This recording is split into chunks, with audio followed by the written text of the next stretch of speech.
नमस्कार दोस्तों। क्या आपने कभी सोचा है कि पितृपक्ष क्यों मनाया जाता है? क्यों हर साल ये 16 दिन हमारे जीवन में इतनी खास अहमियत रखते हैं? धार्मिक मान्यता कहती है कि पितृपक्ष के इन दिनों में पितृलोक के द्वार खुल जाते हैं। हमारे पूर्वज, जिनकी बदौलत हम आज यहाँ हैं, धरती पर आते हैं अपने वंशजों को आशीर्वाद देने। इसलिए श्राद्ध, तर्पण और दान की परंपरा शुरू हुई। ये एक तरह से अपने पूर्वजों को धन्यवाद कहने का तरीका था।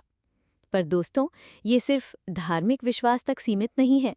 अगर विज्ञान की नज़र से देखें तो ये समय वर्षा ऋतु के बाद का होता है।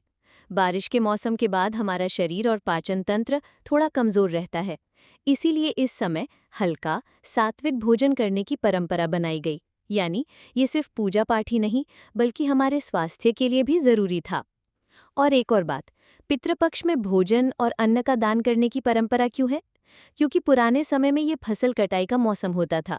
समाज में संतुलन और ज़रूरतमंदों तक अन्न पहुंचाने का ये सबसे अच्छा तरीका था। सोचिए, उस समय जब कोई सोशल मीडिया या संगठन नहीं था, तब ये परंपराएं ही समाज को जोड़े रखती थीं।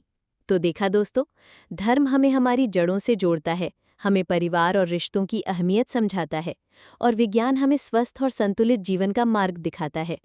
पितृपक्ष हमें सिखाता है कि अपने पूर्वजों को याद रखना, उनके दिए संस्कारों को आगे बढ़ाना और समाज में संतुलन बनाए रखना, यही असली श्रद्धांजलि है।